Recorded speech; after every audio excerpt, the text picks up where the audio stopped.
नमस्कार भाई सभी को, आपका अपने YouTube चैनल राकेश विजन ए पर एक बार फिर से स्वागत है। और पिछली वीडियो में हमने लेसन 2 को कंप्लीट किया था। इसमें लेसन 3 तुर्कों के आक्रमण से पूर्व भारतीय राजवंश को कंप्लीट करेंगे।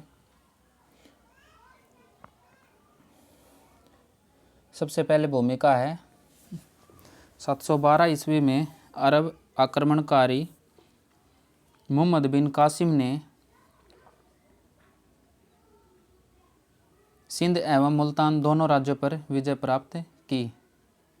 712 में मोहम्मद बिन कासिम ने सिंध एवं मुल्तान ही दोनों राज्यों पर विजय प्राप्त की थी। हालांकि बाद में दमिश्क में आंतरिक अशांति और खलीफा के सत्ता परिवर्तन के कारण 871 ईस्वी तक ये दोनों राज्य स्वतंत्र हो गए।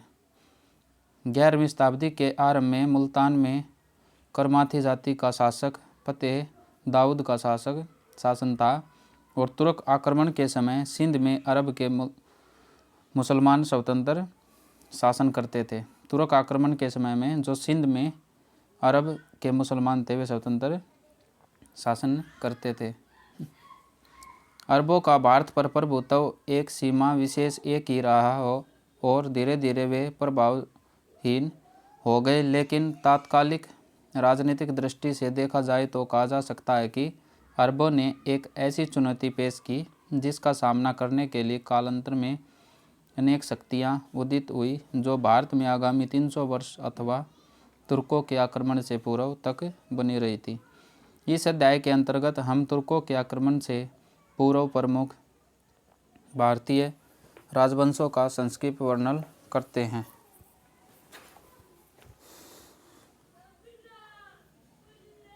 नेक्स्ट है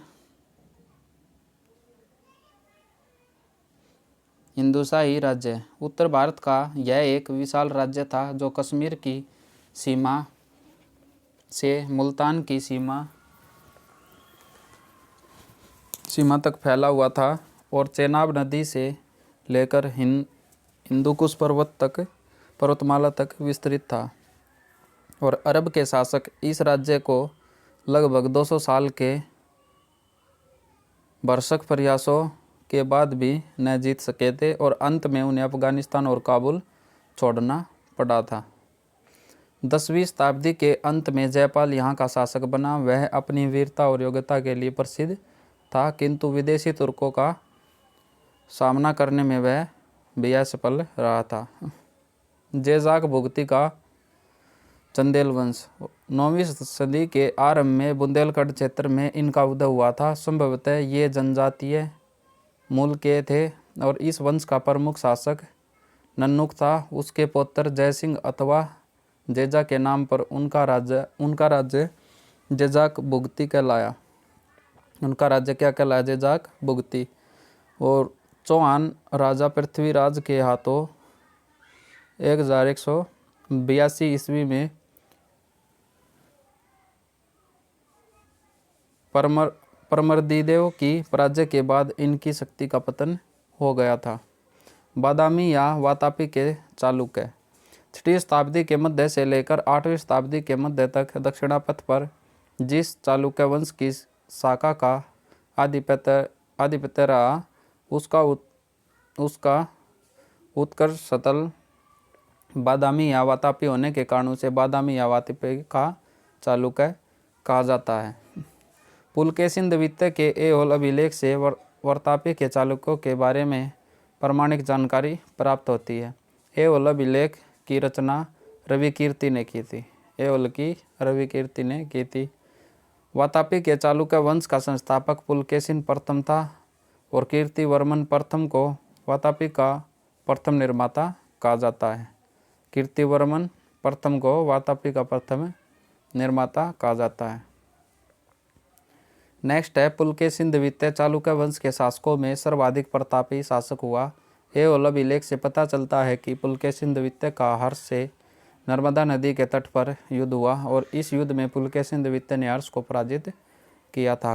कालांतर में विक्रमादित्य द्वितीय के बाद 746 ईस्वी के लगभग कीर्तिवर्मन द्वितीय विशाल चालुक्य साम्राज्य का स्वामी बना था। और हालांकि वह अपने पूर्वजों द्वारा स्थापित साम्राज्य को कायम रखने में असमर्थ रहा था। दंतीदुर्ग नामक राजपूत शासक ने उसे परास्त कर महाराष्ट्र में राजपूत वंश की नींव डाली थी। नेक्स्ट है गुजरात अनहिलवाड़ का चालुक्य अथवा सोलंकी वंश। 10वीं सदी के अंत में मूलराज प्रथम ने गुजरात में चालुक्य वंश की नींव डाली। गुजरात में चालुक्य वंश की नींव किसने डाली? मूलराज प्रथम ने। और जयसिंह सिद्धराज और कुमारपाल के प्रयत्नों से यह राज्य पश्चिमी भारत का एक महान शक्तिशाली राज्य बन गया था। और इस राज्य की सीमा के अंदर गुजरात, सौराष्ट्र, मालवा, आबू, नदौला और कोंकण स्थित थे। भीम प्रथम इस वंश का सर्वाधिक शक्तिशाली शासक था और इसके शासनकाल में गुजरात पर महमूद गजनवी का आक्रमण हुआ था। नेक्स्ट है 1187 ईस्वी में कुतुबुद्दीन ऐबक ने गुजरात पर आक्रमण करके अनहिलवाड़ पर अधिकार कर लिया। प्रांत के प्रथम के बाद अगले लगभग 30 वर्षों तक का समय चोलों की अवनति का काल था, जिसमें प्रांत द्वितीय या सुंदर चोल तथा उत्तम चोल ने शासन किया था। कल्याणी के चालुक्य वंश की स्वतंत्रता का जन्मदाता तेलपय द्वितीय था और सोमेश्वर प्रथम 1043 ईस्वी में शासक बना था। उसने अपनी राजधानी मान्यखेत से कल्याणी में स्थानांतरित की थी। नेक्स्ट है सोमेश्वर प्रथम कोपम तथा कुंडल संगमम के युद्ध में चोलों से बुरी तरह पराजित हुआ था और चोलों से निरंतर पराजय के कारण उसने तुंगभद्रा नदी में डूबकर आत्महत्या कर ली थी। सोमेश्वर प्रथम के बाद उसका पुत्र सोमेश्वर द्वितीय तथा इसके बाद विक्रमादित्य षष्ठ राज सिंहासन पर बैठा था। विक्रमादित्य षष्ठ की राजसभा में विक्रमांक देवचरित के रचयिता विलन तथा मितासरा के लेखक विज्ञानेश्वर निवास करते थे। विलन उसके राजकवि भी थे। नेक्स्ट है विक्रमादित्य षष्ठ की मृत्यु के पश्चात चालुक्य वंश की अवनति प्रारंभ हो गई थी। इस वंश का अंतिम शासक तैल तृतीय का पुत्र सोमेश्वर चतुर्थ था। नेक्स्ट है राजकूट वंश। दक्षिण में राजकूटों का शासन पाल और प्रतिहार वंशों के शासन के समकालीन था। दंतीदुर्ग ने मान्यखेत को अपनी राजधानी बनाया था। राजकूटों की जो भाषा थी वो कन्नड़ थी। दंतीदुर्ग ने मालवा पर अभियान किया और हरणियागर्भ यज्ञ किया, जिसमें प्रतिहारों ने द्वारपाल की भूमिका निभाई थी। नेक्स्ट है राजकूट शासक अमोघवर्ष जो 1814 से 1878 ईस्वी ने वीर नारायण की उपाधि धारण की थी। अमोघवर्ष ने कविराजमार्ग ग्रंथ की रचना कन्नड़ भाषा में की थी। अमोघवर्ष ने किस ग्रंथ की रचना की थी? कविराजमार्ग ग्रंथ की रचना कन्नड़ भाषा में की थी। राजकूट शासक इंद्र तृतीय के समय अलमसूदी भारत आया था। तकोलम की लड़ाई 949 ईस्वी में राजकूट शासक कृष्ण तृतीय और चोल शासक प्रांत प्रथम ने भाग लिया था, जिसमें चोल शासक पराजित हुआ था। नेक्स्ट है राजकूट शासक कृष्ण तृतीय ने रामेश्वर में कृष्णेश्वर तथा गंडमार्तादित्य नामक मंदिर बनवाए थे। उसकी राजसभा में कन्नड़ भाषा का कवि पौन निवास करता था और जिसमें शांति पुराण की रचना की थी।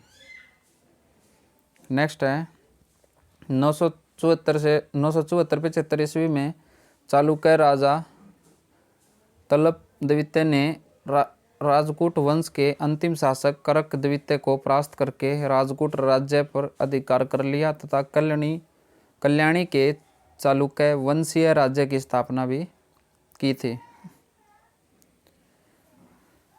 आगे है वाकाटक वंश। वाकाटक राजवंश की स्थापना 255 ईस्वी के लगभग विंध्य शक्ति नामक व्यक्ति ने की थी। विंध्य शक्ति नामक व्यक्ति ने की थी। इस वंश के शासकों की राजनीतिक उपलब्धियों का विवरण अजंता गुहालेख से मिलता है। वाकाटक शासक परवरसेन द्वितीय ने अपनी पुरानी राजधानी नंदीवर्धन से परवपुर स्थानांतरित की थी। आगे है, इस वंश के प्रतापी शासक परवरसेन द्वितीय ने सेतुबंध तथा सरवसेन ने हरविजय नामक प्राकृत काव्य ग्रंथ की रचना की थी। संस्कृत के वृद्धि शैली का पूर्ण विकास वाकाटक नरेशों के दरबार में हुआ। कुछ विद्वानों का मत है कि चंद्रगुप्त द्वितीय के राजकवि ने कुछ समय तक परवरसेन द्वितीय की राजसभा में निवास किया था। नेक्स्ट है पल्लव वंश।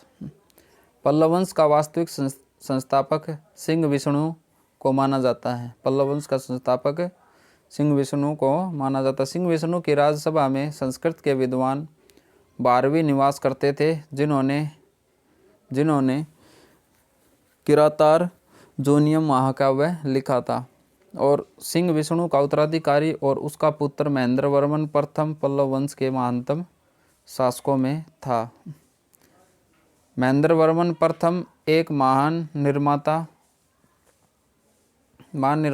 कवि एवं संगीतज्ञ था। उसने मतविलास प्रहसन नामक नाटक की रचना की थी और इसमें काल्पकों तथा भिक्षुओं पर व्यंग्य कसा गया है।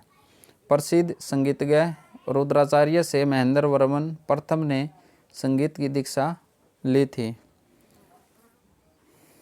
नेक्स्ट है, कासाकुटी, ताम्रपत्र और महावंश के अनुसार पल्लव राजवंश के शासक नरसिंह वर्मन प्रथम ने श्रीलंका के मानवर्मा को सहायता देने के लिए एक शक्तिशाली नौसेवा सिंहल भेजी, और नरसिंह वर्मन प्रथम के समय में चीनी यात्री एवं कांची गया था और काफ़ी समय तक वहाँ पर रहा था। उसके अनुसार कांची के लोग उत्साही, सत्यवादी और विद्या प्रेमी थे। वलूर पायम लेख में नरसिंह वर्मन प्रथम के बादामी के चालुक्यों पर विजय के उपलक्ष्य में विजय स्तंभ स्थापित करने का वर्णन है, और इस विजय के उपरांत उसने वातापिकोंड तथा माल्य की उपाधि भी धारण की। नरसिंह वर्मन द्वितीय ने कांची के कैलाशनाथ मंदिर तथा महाबलीपुरम के सौर मंदिर का निर्माण कराया था। किस मंदिर का निर्माण? सौर मंदिर का निर्माण और कांची के कैलाशनाथ मंदिर का निर्माण नरसिंह वर्मन द्वितीय ने करवाया था। संस्कृत विद्वान दंडिन नरसिंह द्वितीय की राजसभा में निवास करते थे, जिन्होंने काव्यदर्श 10 कुमार चरित की रचना की थी।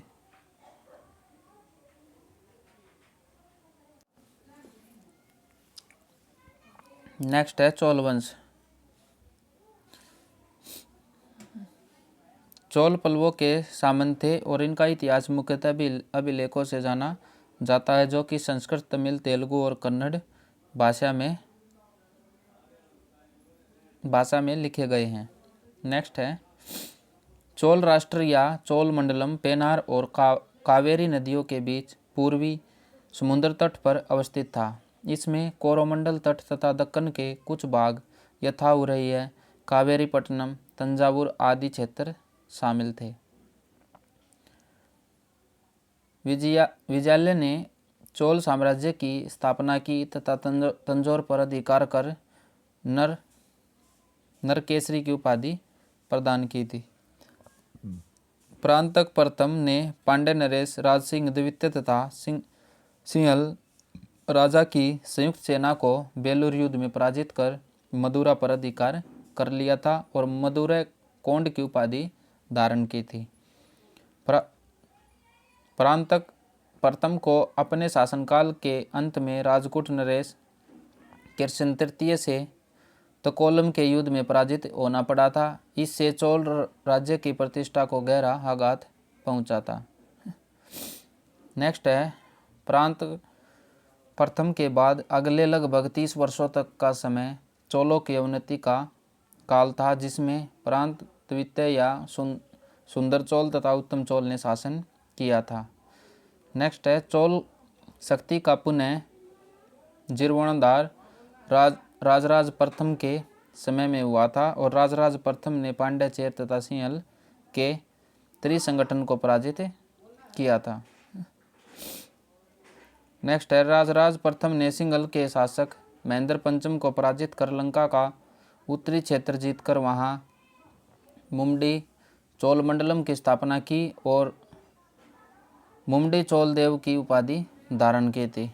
राजराज प्रथम ने मालदीव पर अपनी शक्तिशाली नौ सेवा की सहायता से विजय प्राप्त की। यह प्रथम चोल शासक था जिसने भूमि की पैमाइश कराई और पैमाइश के आधार पर कर निर्धारित किया था। नेक्स्ट है यह शैव धर्म मतानुयायी था। इसने तंजौर में बृहदेश्वर मंदिर का निर्माण कराया था, जिसे राजेश्वर या राजराज मंदिर भी कहते हैं। राजराज मंदिर या राजेश्वर मंदिर का निर्माण किसने करवाया था? धर्म शैव धर्म ये राजराज प्रथम ने।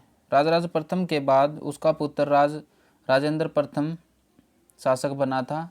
उसने 1022 ईस्वी में बंगाल का अभियान किया और वहां उसने पाल शासक महिपाल को पराजित किया और इसी अवसर पर उसे गंगैकोंड चोलपुरम नामक नई राजधानी की स्थापना की और गंगैकोंड चोल की उपाधि धारण की थी। नेक्स्ट है राजेंद्र प्रथम ने दक्षिण पूर्व एशिया में सैन्य अभियान किया और इन राज्यों के अंतर्गत मैल्य प्रायद्वीप, जावा, सुमित्रा तथा अन्य द्वीप सम्मिलित थे। राजेंद्र प्रथम एक विद्वान भी था। उसने वैदिक शिक्षा के लिए अनेक संस्थाओं की स्थापना कराई थी। शिक्षा के लिए दिए गए भूमि अनुदान को भोगम कहा जाता है। शिक्षा के लिए भूमि अनुदानों को भोगम कहा जाता था। उसने पंडित चोल की उपाधि धारण की थी। राजेंद्र प्रथम के बाद राजाधिराज प्रथम शासन बना और संभवतः चालुक्य सोमेश्वर से लड़ते हुए इसकी मृत्यु हो गई और राजेंद्र द्वितीय ने रण क्षेत्र में ही अपना राजाभिषेक किया और कोप्पम के युद्ध में सामेश्वर को मात दे दी। इस हार से सामेश्वर ने शर्मिंदा होकर तुंगभद्रा नदी में आत्महत्या कर ली। इसके बाद वीर राजेंद्र शासक बना। अधि राजेंद्र मूल चोल वंश का अंतिम शासक था। जनता ने इसके प्रति विद्रोह कर उसे अपदस्थ कर दिया था और कुलोत्तुंग प्रथम चोल चालुक्य रक्त मिश्रित था। उसका पिता चालुक्य वंश का शासक और माता चोल राजकुमारी थी। नेक्स्ट है कुलोत्तुंग प्रथम के साथ ही चोल चालुक्य वंश की शुरुआत हुई थी। कुलोत्तुंग प्रथम के साथ ही चोल चालुक्य वंश की शुरुआत हुई थी। कुलोत्तुंग प्रथम ने भूमि का पुनः सर्वेक्षण किया। भूमि की माप के लिए उसने अपने पैर की छाप दी और चीनी ऐतिहासिक स्रोतों के अनुसार 1077 ईस्वी में कुलोत्तुंग प्रथम ने चीन के सम्राट के समक्ष 72 व्यक्तियों का एक दूत मंडल भेजा। यह दूत मंडल एक व्यापारिक शिष्टमंडल था और जिसे तमिल व्यापार के लिए चीन से अधिक सुविधाएं प्राप्त करने के लिए भेजा गया था। नेक्स्ट है कुलोत्तुंग द्वितीय ने चिदम्बरम में स्थित नटराज मंदिर का पुनरुद्धार करवाया था और कुलोत्तुंग ने इस मंदिर के प्रांगण से गोविंदराज की प्रतिमा को हटाकर समुद्र में फेंकवा दिया था। नेक्स्ट है चोलकालीन चतुर्भुज नटराज की प्रतिमा शिव की श्रेष्ठतम प्रतिमा रचनाओं में से एक है। ये मूर्ति कांस्य निर्मित है, कांस्य की बनी हुई है और राजेंद्र तृतीय चोल वंश का अंतिम शासक था। राजेंद्र है ये तृतीय चोल वंश का अंतिम शासक था। चोलकालीन शासन व्यवस्था चोल सम्राटों द्वारा एक विशिष्ट शासन व्यवस्था का निर्माण किया गया, जिसमें प्रबल केंद्रीय नियंत्रण के साथ ही बहुत अधिक मात्रा में स्थानीय स्वायत्तता भी थी। चोल सम्राट का पद वंशानुगत था। चोल सम्राट की प्रतिमा मंदिरों में स्थापित की जाती थी और उसकी पूजा की जाती थी। वैदित है कि चोलों से पूर्व कुषाण सम्राटों की प्रतिमाएं मंदिर में स्थापित की जाती थी, जो रोमन प्रथा से ग्रहण किया गया था।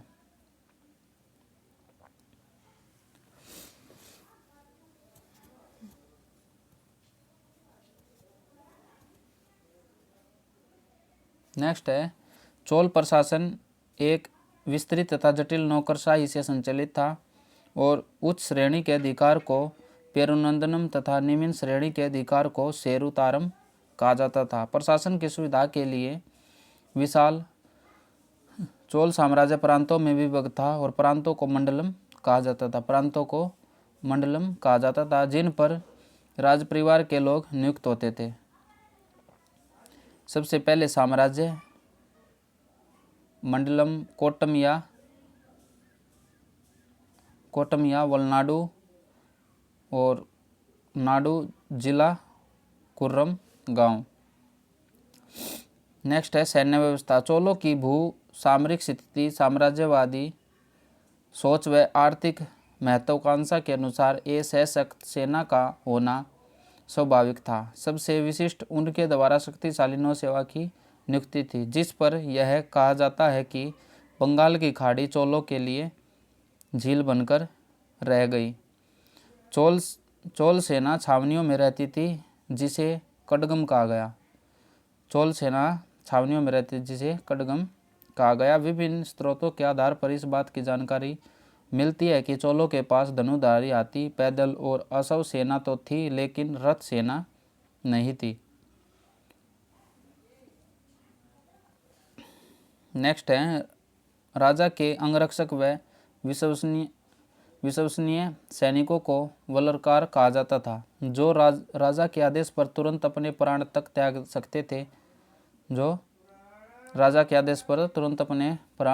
सकते थे। उन्हें वल्लकार कहा जाता था। रक्त कोडग्य ऐसी भूमि होती थी जो सैनिकों को उनके शौर्य प्रदर्शन के लिए दी जाती थी। नेक्स्ट है राजस्व व्यवस्था। चोल वंश की आय का प्रमुख साधन भूमि कर था और भू राजस्व को कडमाप या कुडी में कहा जाता था, जो कुल उपज का 1/3 भाग होता था और अकाल तथा आपदा की स्थिति में भूमि कर में छूट दी जाती थी। किंतु यह भी उल्लेख मिलता है कि भू राजस्व न जमा करने पर किसानों की भूमि नीलाम कर दी जाती थी। भूमि मापकर से भूमि राजस्व निर्धारित किया जाता था। चोल अभिलेखों में भूमि को नापकर ही भू राजस्व निर्धारित किया जाता था और चोल अभिलेखों में प्रमुख करों व वसूलियों के लिए प्रयुक्त शब्द राजस्व, आयम और व्यापारिक प्रतिष्ठानों पर कर, ये कैडीरे, दवारकर,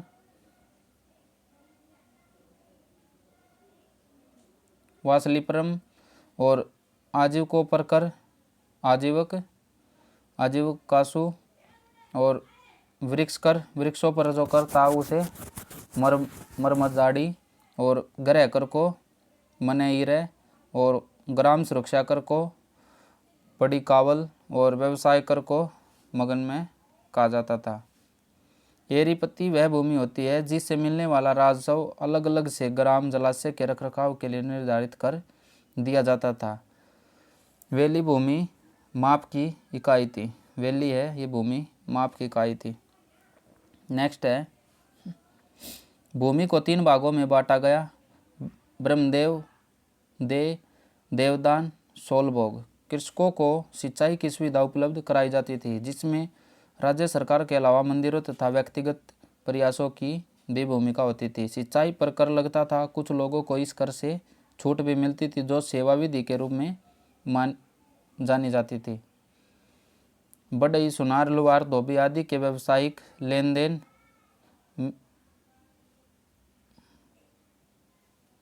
बढ़ई, सुनार, लुहार, धोबी आदि के व्यावसायिक समुदाय थे, जिन्हें कलन कहा जाता था। और नगरों में व्यापारियों के विभिन्न संगठन थे, जिनके लिए वाणिज्य शब्द का उल्लेख मिलता है। इन्हें बेल्जियम वेल्जियर और बल्जी आदि नामों से जाता है और व्यापारिक क्षेत्र के लिए नगरम का भी प्रयोग हुआ है। मानक सिक्का कलंजू या कल्याणजू कहलाता था। मानक जो सिक्का होता था ये कलंजू या कल्याणजू कहलाता था। चोल काल में मंदिर आर्थिक गतिविधि के केंद्र थे। ये मंदिर बैंकिंग का कार्य भी करते थे। दक्षिण भारत में घटिका प्राय मंदिरों के साथ संबंध विद्यालय होते थे। नेक्स्ट है स्थानीय स्वायत्त शासन। चोलों के समय स्थानीय स्वायत्त शासन अपनी पराकाष्ठा पर पहुंचा, यद्यपि यह पल्लव पांड्य के समय से ही चला रहा था। ग्रामीण प्रशासन। चोल शासन की उल्लेखनीय विशेषता उनका ग्रामीण स्वशासन था। ग्रामीणों में मुख्यतः दो प्रकार की संस्थाएं कार्यरत थी। फर्स्ट है उर। यह सामान्य लोगों की संस्था थी। उर की बैठक में सभी ग्रामवासी भाग लेते थे। उर का मुख्य कार्य अपने प्रतिनिधियों से दस्तावेज तैयार करना था और यह अपने प्रतिनिधियों को नगद वेतन देती थी। सभा या महासभा, यह अग्रहार ग्रामों में होती थी। सभा अपनी समितियों के माध्यम से कार्य करती थी, जिसे वारियम कहा जाता था। समिति के सदस्य का चुनाव लॉटरी पद्धति से किया जाता था। कुछ प्रमुख समितियां इस प्रकार थी। तोटवारियम उद्यान समिति थी। एरीवारियम सिंचाई तालाब समिति थी। पोनवारियम मुद्रा नियमन से संबंधित समिति थी और समवत सरवारियम ये वार्षिक समिति थी। स्थानीय प्रशासन में बड़े नगरों में अलग कुर्रम गठित किए जाते थे, जिन्हें तनियूर या तकुरम कहा जाता था। नेक्स्ट है समाज। चोलकालीन समाज में वर्ण व्यवस्था विद्यमान थी। हालांकि समाज ब्राह्मण और गैर ब्राह्मणों में बटा था। व्यावसायिक आधार पर वर्ग विभाजन का उल्लेख मिलता है, जिसे वलंगई व इंडगई कहा जाता था। वलंगई जो कृषि उत्पादन से जुड़े थे वे विशेषाधिकार युक्त थे। इन्हें समाज में आदरणीय स्थान प्राप्त था।